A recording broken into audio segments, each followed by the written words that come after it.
What's going on, y'all? This is Caleb back again with another sports video. I'm gonna wrap up the last. This is gonna be my last game analysis video from what is yesterday now, Saturday, in the quadruple header that was yesterday, and it's gonna be my reaction. It's gonna be my analysis of the Utah LA Clipper game. First of all, I want to get to the bad news for Utah. Rudy Gobert, the Stifle Tower, as they call him, went down 17 seconds into the game. First offensive possession for the Jazz. I think it was he was setting a screen, and I forgot who it was. The guy was coming over, and basically it was a knee to knee collision. Hyperextending his knee. I think he had a bone contusion. He is questionable for the rest of the series. I obviously did not check back into the game. Should have said that first, but yeah, he's questionable for the rest of the series. I mean, Gobert was big for them this year, man. Gobert was big. You know, not only defensively, but he could score inside as well. He was the reliable offensive post player for the Jazz as well as defense. They're gonna miss him, man. They're gonna miss him, but they did pretty well in this game without him. They did really well. If you watch my first round prediction video, if you did not, go back and watch that. I said that you just don't know. You just don't know if you can trust the Clippers, man. Just don't know if you can trust the Clippers. I mean, it's every year. Every year the Clippers is top 4 seed in the West.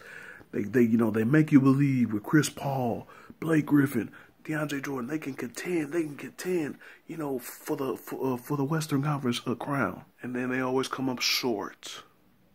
I mean, you got Doc Rivers, you have a championship coach, you know, 1-8 with Boston. Got back there again with in 2010 with Boston. Took LA Lakers to 7 games.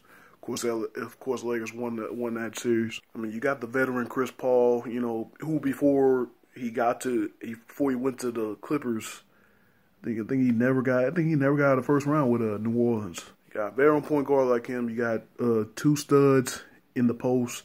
Blake Griffin, he basically one of the better all-around players offensively. I mean, he can shoot the 3, got a good mid-range game, and then, of course, we all know he's a menace in the paint. You know, especially when he's coming at you full speed, ready to cock and load on that rim. He's got a massive poster history. You know, if you know what I'm saying.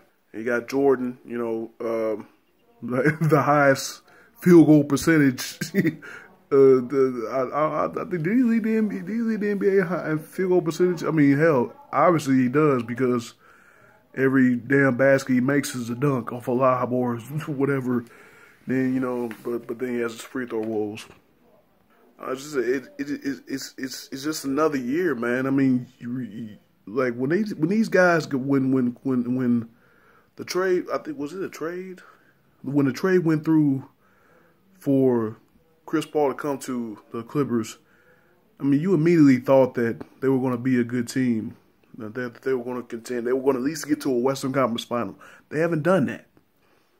They've always come up short. Obviously, we all know, what was that, 2012. Who was that? I don't think it was the Warriors. I forgot who that was that they had down. 3-2, Game 6 in LA, and they couldn't get the job done, and then they lose Game 6. Who was that? I think it was OKC. The year, 2012. That was the year that they went to the finals. I think it was OKC. I'm not sure though. Yeah, but that was their best chance at getting to a conference final, and they couldn't even do that. And then I remember they had Memphis down. What was it? They had did Memphis have them down? Or they had Memphis down. It was something where either Clippers overcame or they blew a 20-point lead in the fourth quarter, something like that. I mean, y'all know better than me. Y'all tell me in the comments. But yeah, man, it just seems like we can't trust the Clippers ever. I mean, and the same problem yesterday. I mean, Clippers played really well, especially offensively, especially. Chris Paul had another hell of a game, 25 points, 7 rebounds, 11 assists. Blake Griffin had 26 points, but he didn't shoot well. He needed 21 shots. He was 9 of 21 from the field. Griffin also turned the ball over 6 times. That's really not good. And then or Jordan with his usual, he gives you maybe 15 points a game. He had 10, and then he had 15 rebounds. That's usual numbers for Jordan. I mean, I don't think they had it. I don't think they had enough from the bench. They kind of did. Crawford had 8, Space had 8, and Mbah had 7, Redick had 7. But I think they could have provided a little bit more, especially it being the playoffs or whatever. I know Rivers was out. Rivers is out with injury. Pierce only played 2 minutes. He didn't do anything except take 1 shot. For a future Hall of Famer, this is a tough way to go out. But yeah, I had I had the Clippers in 7.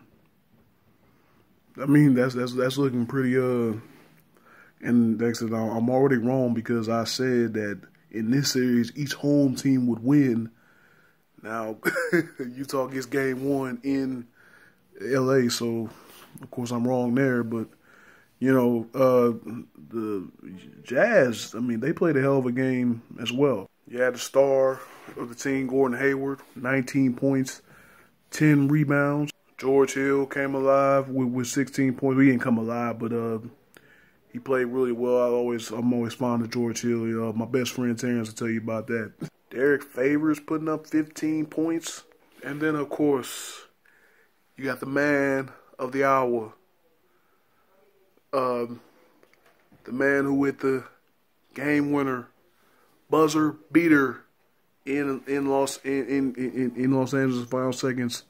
Paul had tied the game with a layup, made it 95-95. Then you have that dude who did it in Atlanta, who did it in Brooklyn, and who's now doing it in Utah, Joe Johnson. 21 points, but none bigger than the 2 that he made at the last second, the end of the game. Horrible. I guess they expected you. I think did Utah have a timeout left? I think they did. I think Utah had a timeout left. I think Doc Rivers really expected Utah to take that timeout, but they didn't because they had Jamal Crawford on the floor. Jamal Crawford's, he's not known for his defense, and they have him on Joe Johnson, probably the guy that you would think that they're going to go to down the stretch. Obviously Hayward's good, but Joe Johnson, he's been there and he's done that before. So, I mean, if I wouldn't have anyone on the floor guarding Joe Johnson, I wouldn't have Jamal Crawford. Joe Johnson just made him pay, man. Took him straight to the rim inside the paint. I don't know where Jordan was. I think Jordan was guarding Favors or something like that. Nobody stepped in the paint to help him to the last second. Johnson it was a tough shot. It bounced off the back of the rim, but it bounced in. Joe Johnson with the game winner, buzzer beater, winning, helping Utah take game 1 on the road in LA, 97-95. Like I said, I thought this game was gonna go 7, but it's looking pretty bleak now, man. I mean, especially with the way that Utah stepped up, despite the fact that they lost Gobert at the beginning of the game. But if Utah can get their supporting cast to step up, because in the playoffs it's always about your supporting cast. Well, it's about the stars, but if your stars doing their thing, you know, you gotta have supporting cast to help out too. Like, you know, maybe if a star is if a star is struggling, you know, you need those guys off the bench to help out. And I think that was the difference today. Utah supporting cast stepped up and helped out their stars, where Los Angeles bench couldn't help out their stars tonight. Not tonight. I mean yesterday. I meant yesterday. But thank you guys for watching, man. If you like this video, please hit the like button, subscribe, and share.